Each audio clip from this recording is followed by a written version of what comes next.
ओम शांति।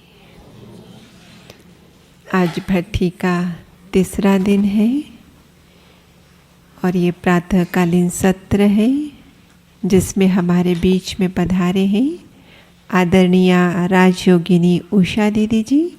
हम एक हाथ हिलाकर आपका स्वागत करते हैं, सत्कार करते हैं, अभिनंदन करते हैं। उषा दीदी का लौकिक अलौकिक जन्म विदेश की धरनी अफ्रीका में हुआ है, लेकिन लौकिक और अलौकिक सेवाओं का कारोबार भारत की धरनी से 1980 में आपने अपना जीवन समर्पित किया ईश्वरीय सेवाओं के लिए। और आरंभ में 1980 से लेकर 1993 तक आप मुंबई और हैदराबाद सेंटर में अपनी सेवाएं देते रहे। हैदराबाद में वो राजू भाई जो थे एसएमएल की सेवाएं शुरू हुई थी, जिस कारण से आप एसएमएल वाली उषा बहन के नाम से प्रसिद्ध हुए।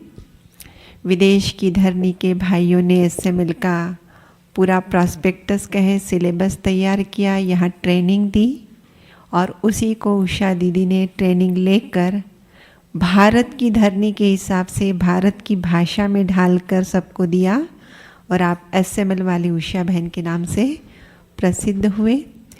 और उसके बाद 93 के बाद फिर आप यहाँ आ गए हेडक्वार्टर में 93 में ही, और यहाँ से 93 से लेकर आपका सफ़र अभी तक चालू है। आरंभ में पांडववन में, क्योंकि उस समय शांतिवन नहीं था। फिर जैसे ही शांतिवन में विस्तार हुआ 96-97 में आप नीचे रहने लग गए। तो एसएमएल के बाद आपने अपना फोकस हमारे धार्मिक शास्त्रों पर किया, कि जिसमें रामायण का आध्यात्मिक रहस्य आपने सबके सामने रखा। उसके बाद जो बाबा मुरलियों में बार बार कहते हैं, बच्चों ने सिद्ध करना चाहिए कि गीता का भगवान कौन है, कृष्ण नहीं शिव है। उस पर बहुत काम किया। और हमारे आप राजयोग प्रशिक्षिका हैं और साथ ही साथ गहन भट्टी के जो प्रोग्राम चलते हैं उसमें भी आप अपना बहुत अच्छा योगदान देते हैं। जितनी भी नेशनल इंटरनेशनल कॉन्फ्रेंसेस होते हैं, सेमिनार होते हैं, उनमें आपका योगदान होता है। बाहर जाकर कंपनीज में, कॉलेजेस में, कॉरपोरेट हाउसेस में बहुत सारी आपने सेवाएं दी हैं। और अभी तो सब कुछ ऑनलाइन चलता है। हम भाग्यशाली हैं जो इस कोरोना काल में बीच बीच में जहाँ अवसर मिल जाता है, हम इस प्रकार से एकत्रित होते हैं और इन महारथियों को सामने से पाने का अवसर मिलता है। तो आज हम दीदी से सुनेंगे निश्चय बुद्धि विजयंती, क्योंकि बेशक पांडव माना ही प्रीत बुद्धि, पांडव माना ही निश्चय बुद्धि विजयंती, लेकिन कहीं कहीं हम थोड़े ढीले ढाले हो जाते हैं। तो क्लास सुनकर अवश्य ही पॉइंट्स नोट करेंगे कहाँ हमारी अभी भी कमियां रह गई है और उसको ठीक करना है। तो सुनते हैं दीदी जी से निश्चय बुद्धि विजयंती। ओम शांति।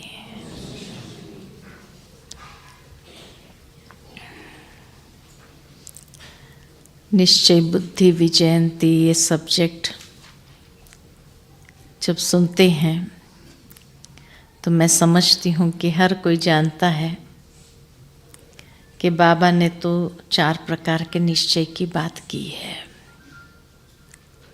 परंतु जब भी निश्चय की बात होती है तो ये भी बाबा कह देते नंबरवार। जब निश्चय का पूछते हैं तो हर कोई कहते निश्चय है तभी तो यहाँ है, निश्चय नहीं होता तो यहाँ थोड़ी होते हैं, है ना। तो हर कोई अपने आप में ये मानते हैं कि हाँ हमारा तो संपूर्ण निश्चय है। फिर भी अगर नंबरवार कह देते हैं तो नंबरवार क्यों बन जाते हैं? और जिस तरह से अगर देखा जाए तो ब्राह्मण जीवन का फाउंडेशन है ही निश्चय, और इसीलिए माया भी निश्चय को ही हिलाने का प्रयत्न करती है। तो मैं इस विषय पर सोच रही थी कि आखिर भी निश्चय किसको कहा जाता है। मैं आज उन 4 बातों की बात नहीं करूंगी, क्योंकि वो सब जानते हैं 4 प्रकार के निश्चय के, कई क्लासेस आपके हो गए हैं। लेकिन निश्चय कहा किसको जाता है, और अगर नंबरवार हो जाते हैं तो किस क्राइटेरिया के कारण, कौन सी ऐसी बात है जिस कारण से नंबरवार हो जाते हैं। तो निश्चय बुद्धि जब कहते हैं तो कुछ बातें जो मेरे ध्यान में आई, क्योंकि बचपन से हमने बाबा के जब से बने हैं तब से ये बात सुनी है कि बाबा ने ब्राह्मण बनते ही हमें वरदान दिया कि बच्चे, विजय आपका जन्म सिद्ध अधिकार है, और निश्चय बुद्धि विजयंती। शुरू में जब ज्ञान में आते हैं तो उस समय इतना खुशी होती है हर कोई को। क्यों? क्योंकि जो सोचते हैं वो हो जाता है।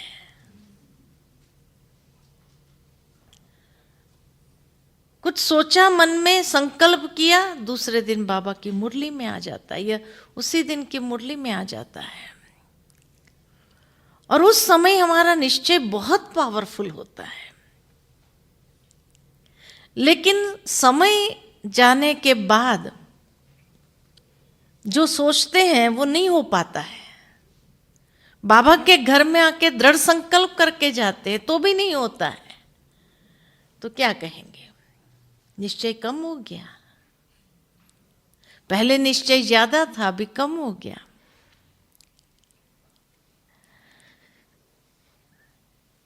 भक्ति के 2 कैरेक्टर्स मेरे दिमाग में आते हैं। एक है अर्जुन और दूसरा है हनुमान। दोनों में से महान कौन है?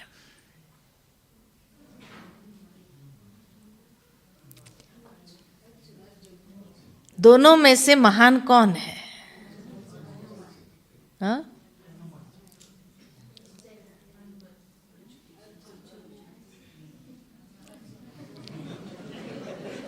दो मत हो गए। हाँ? निश्चय के लिए अच्छा, तो भाई लोग सभी हनुमान कहते, बहनें सब अर्जुन कहते हैं, ऐसा है? हनुमान। अर्जुन के मंदिर बने, हनुमान के मंदिर बने हैं, पूज्य हो गया। और पूज्य किस आधार पर बन गया? निश्चय बुद्धि, है ना। अर्जुन का लास्ट में निश्चय बैठा, लेकिन उसके पहले इतने प्रश्न थे उसके मन में, जो भगवान को भी बार बार उसको कहना पड़ा, अर्जुन निश्चय बुद्धि विजयंती, संशय बुद्धि नहीं बनो। तो निश्चय कहा किसको जाता है? निश्चय कहा जाता है कि जहां कोई भी प्रश्न न हो। अगर प्रश्नात्मक बुद्धि है तो उसको निश्चय तो नहीं कहेंगे। निश्चय बुद्धि माना फुल स्टॉप बुद्धि, जहां हर बात में फुल स्टॉप सहज लग जाता। अगर बार बार मन के अंदर प्रश्न उत्पन्न हो रहा है, चाहे चारों प्रकार के निश्चय में कोई भी बात का, कभी ड्रामा की सीन को लेकर के प्रश्न उत्पन्न हो रहा है, कभी ब्राह्मण परिवार को देखते हुए प्रश्न उत्पन्न हो रहा है,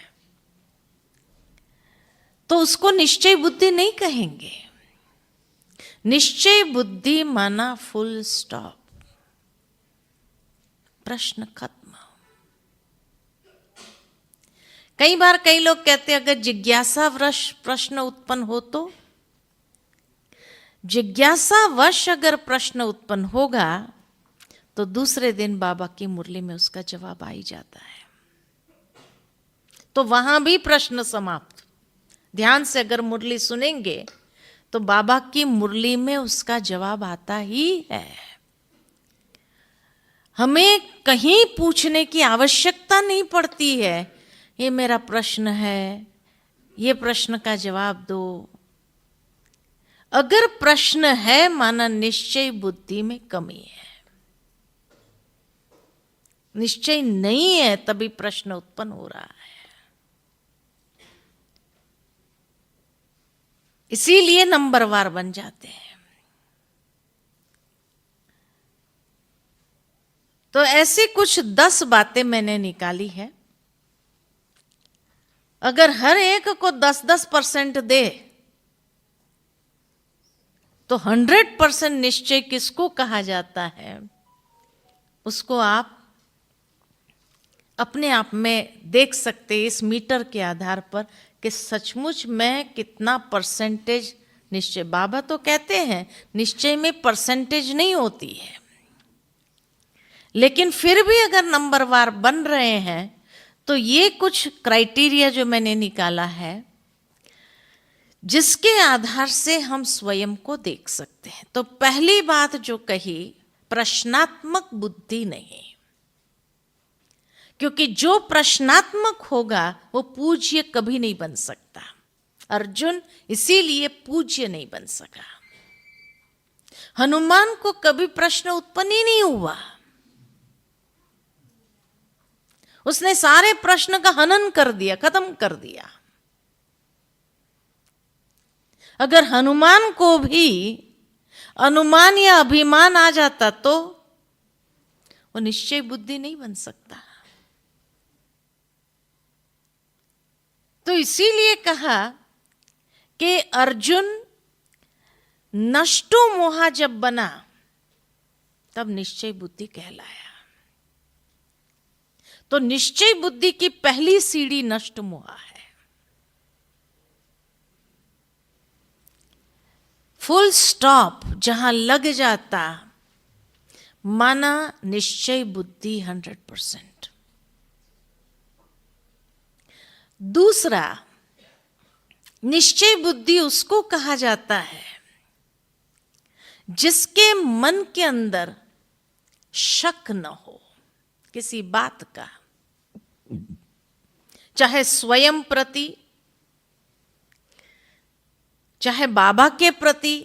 पता नहीं बाबा मदद करेगा कि नहीं करेगा इस हालत में। मैं बाबा को याद तो कर रही हूं, बाबा की मदद मिलेगी, शक हो गया ना। तो जहां शक है वहां निश्चय बुद्धि तो नहीं कहेंगे। तो निश्चय बुद्धि माना जरा भी शक न हो, समाप्त शक, क्योंकि यही हमारे निश्चय के फाउंडेशन को ढीला करता है, कमजोर करता है। जहां स्वयं में भी अगर शक आया, पता नहीं ये होगा नहीं होगा, पता नहीं ऐसा करने से क्या होगा, ये करने से क्या होगा, है ना। तो बाबा भी कहते हैं जहां पता नहीं पता नहीं पता नहीं, उसका पत्ता कट जाता है। पता नहीं मेरा ड्रामा में क्या पार्ट होना है, क्या होगा मेरे साथ में, है ना। पता नहीं ये ब्राह्मण परिवार क्या सोचेगा, पता नहीं कितना पता नहीं। तो जहां ये शक आया वहां विजयी अंती नहीं बन सकते हैं। निश्चय बुद्धि विजय अंती नहीं हो सकते हैं। जहां प्रश्न है, शक है, वहां तीसरी बात व्यर्थ चलना ही है। और अगर व्यर्थ चल रहा है तो भी उसको निश्चय बुद्धि नहीं कहेंगे। व्यर्थ चलता है, व्यर्थ चलता है। अगर व्यर्थ है तो निश्चय बुद्धि नहीं है। निश्चय बुद्धि माना समर्थ, श्रेष्ठ। व्यर्थ की मार्जिन नहीं है। चारों ही बातों में जहां व्यर्थ चला वहां निश्चय बुद्धि कहां कहेंगे। चाहे स्वयं के प्रति व्यर्थ चल रहा है, चाहे ड्रामा की सीन्स को देख करके व्यर्थ चल रहा है, चाहे ब्राह्मण परिवार के लिए व्यर्थ चल रहा है, तो निश्चय बुद्धि कहां हुए। तो निश्चय बुद्धि माना व्यर्थ नहीं, समाप्त, समर्थ ही समर्थ अंदर में चल रहा हो, श्रेष्ठ विचार चल रहे हैं, उसको कहेंगे निश्चय बुद्धि। चौथी बात, निश्चय माना जहां दुविधा न हो, कंफ्यूजन न हो। ऐसा करने से ये होगा, ये करने से वो होगा, इसने तो ऐसा किया, उसने तो ऐसा किया, मैंने जब ये किया तो क्यों ऐसा काम नहीं। दुविधा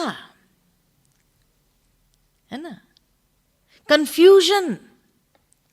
अगर दुविधा है, मूंझ है, अंदर में मूंझे हुए रहते हैं, तो निश्चय बुद्धि नहीं कहेंगे उसको। निश्चय बुद्धि माना दुविधा समाप्त हो, नो कंफ्यूजन, एकदम क्लियर बुद्धि। दादी जानकी की बात मुझे याद आती है। दादी जानकी हमेशा ये 3 शब्द कहती थी, clean, clear and pure. Clean, मन हमारा स्वच्छ, क्लीन एकदम, तो बुद्धि स्पष्ट, क्लियर, और दिल साफ, यानी प्योर, निर्मल। जहां स्पष्टता है, स्पष्ट बुद्धि है, उसको कहेंगे निश्चय बुद्धि। कंफ्यूजन है, बार बार किसी का सहारा मुझे लेना पड़ता है। आप क्या समझते, मुझे ये करना चाहिए या ये करना चाहिए? आप क्या समझते हैं, मैं ये करूं या वो करूं? दूसरे को जहां हम पूछना चालू करते हैं, माना इतना भी हम स्पष्ट नहीं है स्वयं के लिए, इतना कंफ्यूजन है अंदर में, तो जहां कंफ्यूज स्टेज है उसको निश्चय बुद्धि तो नहीं कहेंगे। निश्चय बुद्धि माना 100% सर्टन, क्या करना है क्या नहीं करना है। तो जहां दुविधा न हो उसको कहेंगे निश्चय बुद्धि विजयंती। अगर दुविधा है तो वहां विजयी असंभव है ना, विजयी हो ही नहीं सकती है। 5वीं बात कि जहां निश्चय बुद्धि है वहां किसी को भी उल्हना नहीं देंगे या दोषी नहीं बनाएंगे। मैं तो ये कर रही थी लेकिन इसके कहने के कारण मैंने ऐसा किया, इसीलिए ऐसा हो गया। मुझे बाबा की वो मुरली याद आती है, आप सभी ने इस साल सुनी है, 14 मई की मुरली। एक अलग मुरली थी जिसमें बहुत सुंदर बाबा ने एक बात कही थी कि ड्रामा वफादार है, ड्रामा वफादार है, वो हर आत्मा से अपना पार्ट एक्यूरेट बजवाता है। इसीलिए आप किसी को भी उल्हना नहीं दे सकते हैं, इसने ऐसा क्यों किया, ये तो मेरे से इतना पुराना है तो भी ये ऐसा क्यों कर रहा है ना। नहीं, ड्रामा वफादार है। और बाबा ने वहां तक कहा था कि एक विलन से भी ड्रामा अपना पार्ट विलन का ही बजवाएगा। उस समय आप ये नहीं कह सकते ये विलन का पार्ट क्यों बजा रहा है, नहीं, ड्रामा वफादार है, एक्यूरेट है। इसलिए दादी गुलजार की बात याद आती है। कभी भी दादी गुलजार के पास जाते थे कोई भी और पूछते थे, दादी ये फलाना ऐसा क्यों कर रहा है, ये फलाना ऐसा क्यों करता है। दादी एक ही बात कहती थी, राजधानी बन रही है ना भाई, नौकर चाकर भी तो चाहिए ना, सारे राजा बन जाएंगे तो तुम्हारी सेवा कौन करेगा। दादी हमेशा ये बात कहती थी, कोई भी जाता था दादी के पास कि दादी बहुत व्यर्थ चलता है, फलाना ऐसा करता है ना, बहुत व्यर्थ चलता है, कि ऐसा क्यों करता, हमारे से पुराना है ये, उसको तो ऐसा नहीं करना चाहिए। दादी कहती है राजधानी बन रही है ना, राजधानी में हर प्रकार, वो आज भले तेरे से पुराना होगा लेकिन वहां उसको दास दासी ही बनना है, तो वो वही पार्ट बजाएगा कि नहीं बजाएगा। तो जहां किसी को भी हम उल्लंघना न देवे, दोषी न बनाए, उसको कहते निश्चय बुद्धि। अगर आज भी हमें आदत है चाहे प्रश्न करने की, शक करने की, व्यर्थ चलाने की, दुविधा में रहने की या उल्लंघना देने की, तो हर एक का 10-10% काट दो, फिर देखो कितना परसेंटेज निश्चय बुद्धि है, पता चल जाएगा, है कि नहीं। चारों बातों में अगर वो चेक करे 2.5 मार्क देना, 2.5 मार्क मिल जाएगा तो 10 मार्क तो हो जाएगा ना। तो उसके हिसाब से आप खुद का परसेंटेज तो निकाल सकते हो कि हाँ मैं कितना निश्चय बुद्धि विजयंती हूं। और इसीलिए अगर 50% से नीचे है तो कोई भी संकल्प पूरा कब होगा, हो ही नहीं सकता है उसका। ज्ञान में जब आए तो हर संकल्प पूरा होता था, इतनी खुशी में उड़ते थे,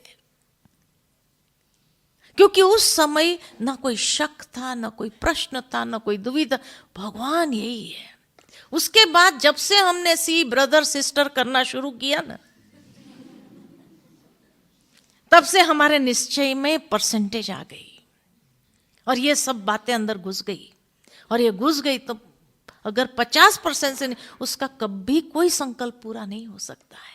फिर बार बार अंदर में आएगा, बाबा के कमरे में अमृत वेले मैंने चिट्ठी लिखी है ना, फिर भी ये संकल्प मेरा नहीं पूरा हो रहा है, ऐसा क्यों होता है। निश्चय की कमी अभी आज नहीं, तो पहले हम निश्चय है तभी तो बाबा के बने हैं, निश्चय है तभी तो हम यहाँ आए हैं, निश्चय है तभी तो इतने सालों से ज्ञान में चल रहे हैं। लेकिन कैसे चल रहे हैं, कैसे चल रहे हैं, तो कहां से पूरा होगा हर संकल्प, है ना। अच्छा, 6 बात हो गई, 7वीं बात, 5 हो गई, 6ठी बात, निश्चय बुद्धि माना हमेशा स्वयं को बाबा की छत्र छाया के नीचे अनुभव करने वाला। 100% जैसे बाबा की छत्र, मुझे बाबा को याद दिलाने की जरूरत, बाबा आपकी मदद मिलेगी ना, मैं आपको याद कर रही हूं, नहीं बाबा को क्यों याद दिलाए, बाबा को पता नहीं है क्या। तो हमेशा हर समय अपने आप को बाबा की छत्र छाया के नीचे स्वयं को अनुभव करने वाले। संडे की मुरली मुझे याद आती है, बहुत सुंदर बाबा ने कहा, जब वरदान की बात चली कि वरदान को प्राप्त करने की या वरदान को वृद्धि में लाने की विधि, तो उसमें बाबा ने कहा कि अमृत वेले से लेकर के सारा दिन आप ये महसूस करो कि बाबा का वरदानी हस्त मेरे सिर पे है ना, बाबा का वरदानी हस्त मेरे सिर पर है। जब भगवान के महावाक्य है तो सदा अपने आप को उस छत्र छाया के नीचे समझना। और बाबा ने यह भी क्लियर किया कि बाबा का वरदानी हाथ माना स्थूल का नहीं है, लेकिन श्रीमत, श्रीमत का वरदानी हाथ मेरे सिर पर है। इसीलिए जब कई बार कईयों को हम कहते भी है कि अरे 1000 भुजा वाला बाबा तेरे साथ है, 1000 भुजा वाला बाबा तेरे साथ है, तो हमारी कभी हार हो ही नहीं सकती है। विजयी विजयी है, निश्चित है। बाबा की 1000 भुजाएं कौन सी है? 1000 भुजा वाला बाबा आपके साथ है। बाबा की 1000 भुजा कौन सी है? नहीं, ब्राह्मण नहीं है। बाबा की 1000 भुजा कौन सी है? हाँ, बाबा की 1000 भुजा है ही श्रीमत। 1000 श्रीमत मिली है हमको। सुबह अमृत वेले से उठना कैसे है, बैठना कैसे, बोलना कैसे, वहां तक स्माइल कैसे करना है। बाबा ने ये भी मुरली में श्रीमद के जोर जोर से हंसना माना भी विकारों की बदबू जिसमें से आती है। तो हंसना कैसे है, बोलना कैसे है, चलना कैसे है, खाना कैसे है, पानी कैसे पीना है, किस बात की श्रीमत नहीं है? निकालेंगे तो 1000 श्रीमत निकलेगी। इसलिए कहा जाता है 1000 भुजा वाला बाबा आपके साथ हो। भले बाबा के एक मुरली में आया था कि भले सामने अक्षोणी हो और आप अकेले हैं, लेकिन आपके साथ 1000 भुजा वाला बाबा है, तो आपकी वो अक्षोणी भी कुछ नहीं कर सकती है। तो जिसको ये विश्वास है, आत्मविश्वास है कि हाँ 1000 भुजा वाला बाबा मेरे साथ है, यानी मैं अमृत वेले से लेकर रात्रि तक अगर हर श्रीमत को एक्यूरेट पालन कर रही तो मेरी विजयी न हो, ये हो सकता है। लेकिन डाउट वहां आता है कि जहां मेरी श्रीमत को पालन करने में गफलत हो जाती है। माया यही तो गफलत करती है, बाबा का हाथ छुड़ाती है, तो ये श्रीमत का हाथ ही तो छुड़ाती है। दिन भर में कोई ना कोई एक श्रीमत भी हमारी छूट गई तो क्या होगा? विजयंती हो सकते हैं? नहीं हो सकते हैं, है ना? तो इसीलिए विजयंती आत्मा वो है कि जो सदा अपने आप को बाबा की 1000 भुजा की छत्र छाया के नीचे महसूस करे, अनुभव करे, तो सदा विजयंती है ही है ना? 7वीं बात, निश्चय बुद्धि माना ही दृढ़ संकल्पधारी। दृढ़ संकल्पधारी, है ना? इसीलिए बाबा हमेशा कहते हैं दृढ़ता में सफलता है। दृढ़ संकल्प किया हो माना वो निश्चय के आधार से ही दृढ़ संकल्प होता है। अगर दृढ़ता में कमी आई, जहां पर भी ये कमी महसूस हुई कि हाँ कम हो गया है दृढ़ता में परसेंटेज, तो जरूर है कि सफलता अनुभव नहीं होगी, वहां विजयी हो नहीं सकते हैं। तो जो संकल्प करे वो दृढ़ता पूर्वक करे, उसमें कहीं पर भी नेगेटिविटी की मार्जिन न हो, मार्जिन न हो। अगर दृढ़ संकल्प में कोई भी नेगेटिव आया, माना जैसे अमृत के अंदर एक बूंद जहर की पड़ गई, नेगेटिव माना ही जहर, अगर एक बूंद भी, एक ख्याल जैसे आ गया, तो भी वो दृढ़ संकल्प को समाप्त कर देता है, जो विजय का अनुभव करने नहीं देता है ना? तो इसीलिए जहां निश्चय है माना दृढ़ संकल्प पावरफुल है। 8वीं बात, दादी जानकी का ये स्लोगन था हमेशा, नियत साफ तो मुराद हासिल। नियत में अगर खोट है तो कभी भी विजयी नहीं हो सकते हैं, मुराद हासिल नहीं हो सकती है। तो 100% नियत हमारी क्लीन, एकदम स्वच्छ, इंटेंशंस जिसको कहा जाए। ये नहीं कि अंदर कुछ बाहर कुछ, है ना। नियत में खोट है और बाहर में बड़ी सफाई वाली बात कर रहे हैं। कर्म में अंदर कुछ और बाहर कुछ, दिखावा कुछ, है ना। तो उसको 100% निश्चय बुद्धि नहीं कहेंगे। नियत में खोट आई माना वहां विजय कभी हो ही नहीं सकती है, मुराद हासिल हो ही नहीं सकती है। 9वीं बात कि निश्चय बुद्धि है माना निश्चित विजय को अनुभव करने वाले, हुआ ही पड़ा है, हुआ ही पड़ा है। अगर ये हुआ ही पड़ा है तो फिर कभी कोई प्रॉब्लम आ ही नहीं सकती वहां पर। जैसे बाबा कई बार कहते हैं कि आप देखो जैसे हुआ ही पड़ा है। ये गीता में भी इसलिए अर्जुन को कहेगा, मरे पड़े हैं, तू कौन होता है, हुआ ही पड़ा है।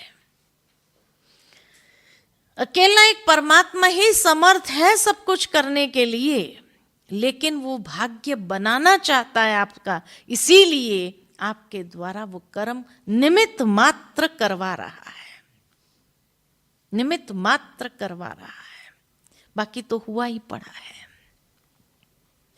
ना। हम कौन होते करने वाले? बाबा अपने आप में समर्थ है, लेकिन वो हमसे करवाते हुए हमारा भाग्य बनाना चाहता है, इसीलिए करवा रहा है। अगर निश्चित हुआ ही पड़ा है तो करने में, जैसे बाबा कहते हैं, खाली एक लकीर खींचने वाली बात है, लकीर पर लकीर खींचना है बस। जो हुआ ही पड़ा है उस पर ही खाली खींचना है ना, तो भी हमारी टेढ़ी बांकी चली जाती है। लकीर पर लकीर खींचना है तो भी टेढ़ी बांकी हो जाती है। हाँ? कभी ऊपर चली जाती है, कभी नीचे चली जाती है, कभी कहाँ चली जाती है, कभी कहाँ चली जाती है ना। तो निश्चित हुआ ही पड़ा है। 10वीं बात, निश्चिंत, बेगमपुर के बादशाह बन जाते हैं। उसके लिए कोई फिक्र चिंता वाली बात नहीं है। बार बार कोई बात अगर टेंशन क्रिएट करे तो उसको निश्चय बुद्धि तो नहीं कहेंगे। टेंशन आया माना ही निश्चय खत्म, तभी टेंशन आया। मुझे याद आता है कि एक बार दादी जानकी वो सुरेश ओबेरॉय से मिल रहे थे, तो दादी जानकी ने बहुत अच्छी बात कही उनको।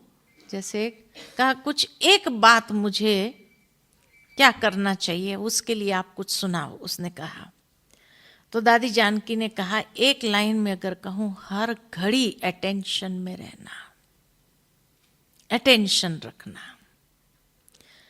तो उसने दादी से कहा कि हर घड़ी तो अटेंशन में कैसे रह सकते हैं, हर घड़ी अटेंशन में तो नहीं रहते हैं। तो दादी ने बहुत अच्छी बात कही, हर घड़ी टेंशन में रह सकते हैं तो अटेंशन में क्यों नहीं रह सकते हैं। सोचो कितनी, माना जिसको कहा जाए समय सूचकता एक्यूरेट, नहीं तो कोई सामने वाला अगर हमें कहे कि भाई हर कोई बात नहीं, छोड़ो, नहीं रह सकते, तो हम ये कह देंगे। लेकिन दादी ने कितनी अच्छी बात कही उसको, हर वक्त टेंशन में रह सकते हैं तो अटेंशन में क्यों नहीं रह सकते हैं। अभ्यास की बात है ना, हर वक्त टेंशन करने का अभ्यास हो गया है, इसलिए टेंशन में रह सकते हैं। तो अटेंशन का भी अभ्यास चालू कर दो तो हो जाएगा, है ना। तो इसीलिए कहा निश्चिंत बेगमपुर के बादशाह, उसको कभी कोई बात में टेंशन हो ही नहीं सकता है। जैसे ब्रह्मा बाबा की बात बताते हैं कि भाई बेगरी पाठ चल रहा हो और 350 को खिलाना हो, तो भाई बाबा को कभी टेंशन नहीं हुआ। नहीं तो आज आपको 5 लोगों को घर में खिलाना है, लोग कई बार सुसाइड कर लेते, खिलाने के लिए है ही नहीं परिवार को, इसलिए पूरा परिवार मर जाओ, है ना, नहीं सुनते। और ब्रह्मा बाबा को 350 को खिलाना है और घर में अनाज का दाना नहीं और पैसा नहीं है, 4 आना नहीं है। बाबा को टेंशन होना चाहिए था कि नहीं होना चाहिए था? लेकिन फिर भी बाबा का वो हिस्ट्री हॉल में पोज है, एकदम बेफिक्र बादशाह की तरह, जैसे बाबा पत्थर पर लेटे हुए हैं, ऐसे हाथ रखते हुए। चेहरा देखो, जरा भी टेंशन की रेखा नहीं है बाबा के चेहरे पर। क्यों? क्योंकि 100% समर्पित बुद्धि कि ये बच्चे किसके हैं, मेरे थोड़ी है, बाबा के हैं। बाबा को फिक्र होना चाहिए, मेरे बच्चे थोड़ी, मैं तो निमित्त हूं, खाली निमित्त हूं। तो बस बाबा, जिस दिन भगवान को भोग नहीं लगा, भगवान भूखा रहेगा तो हम भी रह लेंगे। और ये तो भक्ति में भी कभी नहीं हुआ कि भगवान भूखा रह सकता है, उसको भोग न लगे, है ना। तो इसीलिए निश्चित बाबा उस बात को जानते थे। जब ब्रिजेंद्र दादी जाती थी बाबा के पास में, बाबा घर में, क्योंकि कंट्रोलर वही थी यहाँ पर उस समय, बेगरी पार्ट के समय सेंटर्स तो थे नहीं, कोई खुले नहीं थे, तो ब्रिजेंद्र दादी ध्यान रखती थी सारा। तो जब ब्रिजेंद्र दादी बाबा के पास जाती थी कि बाबा घर में 4 आना भी नहीं है और अनाज का दाना नहीं है, क्या करना है? तो बाबा कहते थे बच्चे 10 बजे आना। निश्चित भविष्य को जानते हुए, जैसे 10 बजे आना। वो 5 मिनट पहले जाती थी तो कहते अच्छा 5 मिनट जल्दी आगे बैठो, है ना, बिठा देते थे बाबा। और ठीक 10 बजे पोस्टमैन आता था, उसमें 500 रुपया, कभी 700 रुपया आते थे, है ना। निश्चित भविष्य को जानते हुए निश्चिंत। ईशु दादी को हमने पूछा एक बार, दादी मनी ऑर्डर कितने का आता था? उस समय जब बाबा बिठाता था तो कितना आता था मनी ऑर्डर? तो कभी 500 आते थे, कभी 250 भी आते थे, कभी 700 आते थे, बस इतना ही, 1000 तक भी नहीं आते थे। और 350 को खिलाना है, उस समय सस्ता ही थी, चलो, तो इसलिए कहते थे जाओ बाबा, वही तुरंत मनी ऑर्डर जैसे आया ब्रिजेंद्र दादी के हाथ में दे दिया, और बाजरा लेके आओ, डोडा और छाछ खा लेंगे सब, है ना। दमा के पेशेंट्स थे, मौसम ऐसा फागी वाला,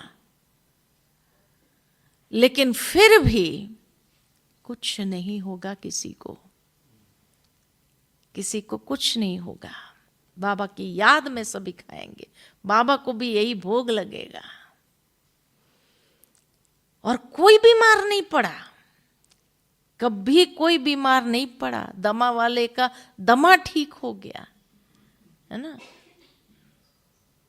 निश्चय का फाउंडेशन यही तो माया हिलाती है। तो ब्रह्मा बाबा के भी निश्चय के फाउंडेशन को माया ने हिलाने का प्रयत्न किया, नहीं तो हमेशा, जैसे बाबा कहते हैं, समाज में इतना इज्जत वाला व्यक्ति और गाली खानी पड़े क्या क्या पेपरों में आ जाए, लंदन अमेरिका तक न्यूज़पेपर में बात आ जाए, है ना, तो भी बाबा को कभी कोई बात का टेंशन हुआ नहीं हुआ, कभी कोई बात का टेंशन। और हमको छोटी छोटी बातों का टेंशन हो जाता है, तो उसको निश्चय बुद्धि कहेंगे। जहां टेंशन आया वहां निश्चय की कमी है, तभी तो टेंशन आया। नहीं तो अगर 100% निश्चय बुद्धि है तो उसको कभी टेंशन आ ही नहीं सकता है, क्योंकि निश्चित भविष्य को जानते हुए निश्चिंत बेफिक्र बादशाह। बाबा जब बार बार कहते हैं मुरलियों में, आज बाबा बेफिक्र बादशाहों की सभा देख रहे हैं, तो बाबा तो हमें उस स्वरूप में ही देखता है। कितनी ऊंची दृष्टि बाबा की है, लेकिन फिर भी हम टेंशन में आ जाते हैं। क्या करे, बहुत टेंशन है ना, क्या करे, बहुत टेंशन है। प्रकाशमणि दादी का ये मास चल रहा है, प्रकाशमणि दादी का कभी टेंशन में देखा? कभी नहीं देखा टेंशन में। मुझे याद आता है कि एक बार प्रकाशमणि दादी ने अव्यक्त बाबा से ये कहा था, ओम शांति भवन में शायद था, या यहाँ इस मेडिटेशन हॉल में जब बाबा आता था, थोड़े से बच्चे होते थे, तो यज्ञ की कोई बात थी ऐसी, किसी भाई की, पता नहीं किसकी थी, तो दादी ने बाबा को सुनाया कि बाबा ऐसे ऐसे है और फलाना भाई ऐसा करते हैं, तो क्या करना चाहिए हमको, है ना। श्रीमत लेने के लिए दादी ने पूछा, तो बाबा ने बहुत अच्छा कहा कि बाबा ने कहा उसका जो पार्ट है उसका हिसाब बाबा देख लेगा, तुम्हें उसकी चिंता करने की भी जरूरत नहीं। उस दिन से दादी प्रकाशमणि जी के मन में भी कोई टेंशन की बात नहीं आती थी। इतनी निश्चिंत, बाबा बैठा है, करन करावनहार बाबा है, करा रहा है ना। बाबा ने जब दादी को ये आज्ञा दी, तुम अपना कर्म करो, उसकी चिंता नहीं करो, बाबा बैठा है उसके लिए, उसका हिसाब किताब देखने के लिए बाबा बैठा है।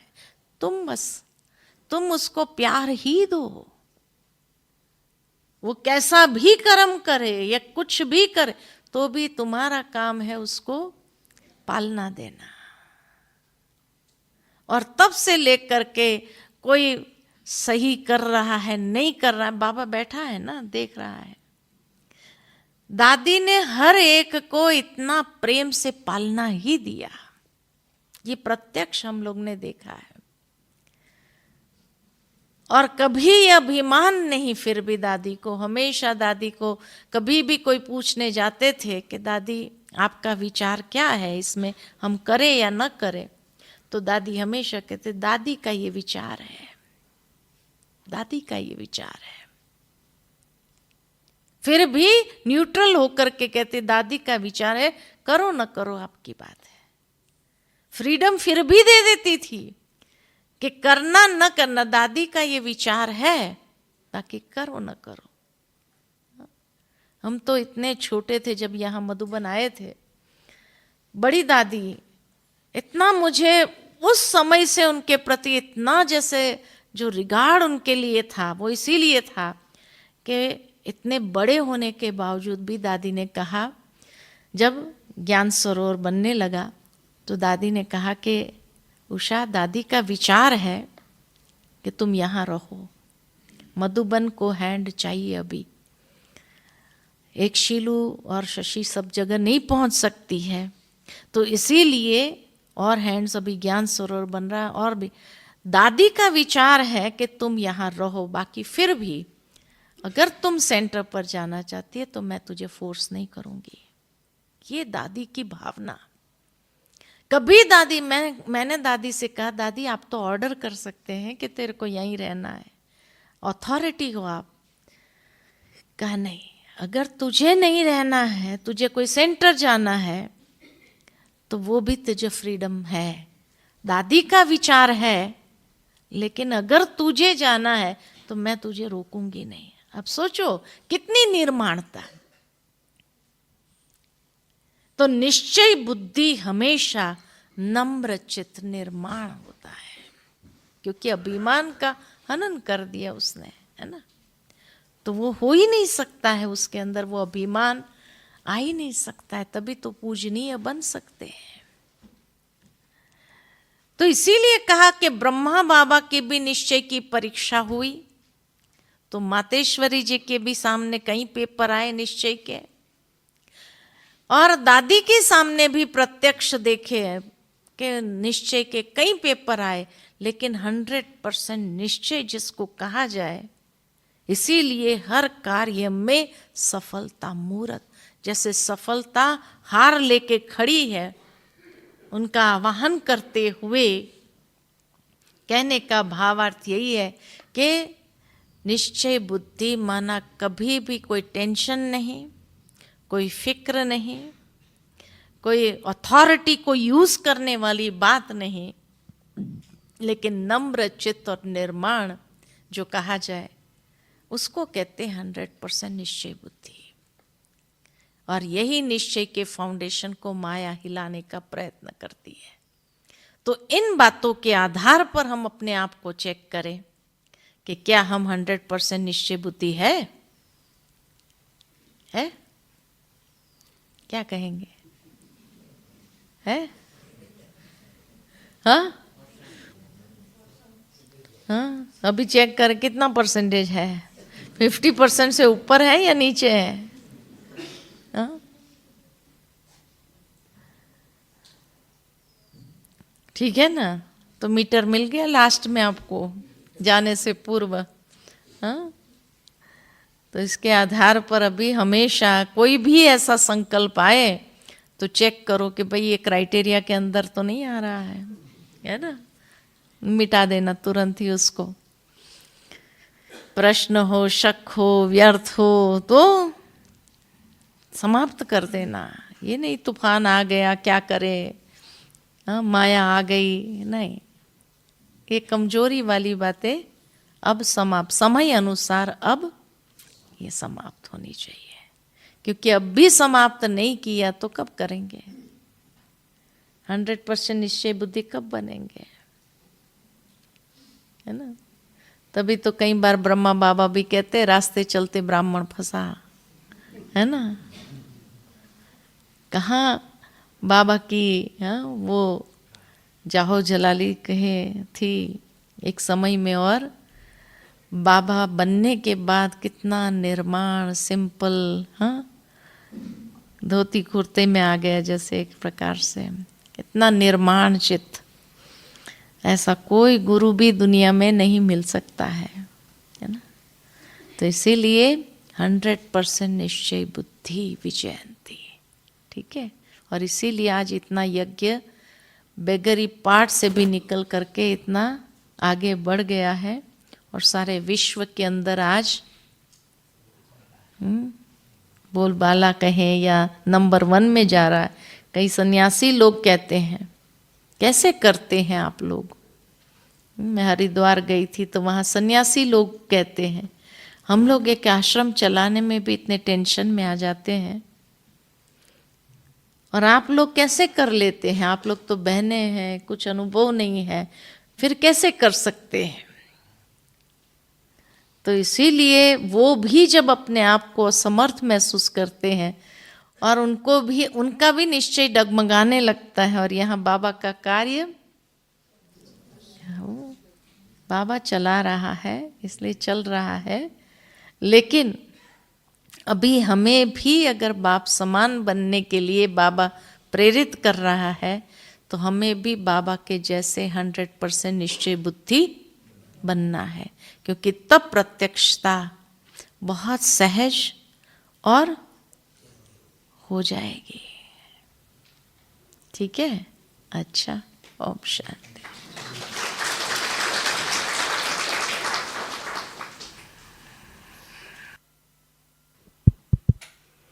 तो जो आंधी में भी नहीं बुझे चिराग, उसको ही क्या कहेंगे? निश्चय बुद्धि विजयंती। तो बहुत अच्छी टिप्स दी होगी कि आंधी में भी बुझना नहीं है, चिराग जला के रखना है। तो दीदी का बहुत बहुत धन्यवाद करते हैं, शुक्रिया करते हैं, आभार मानते हैं।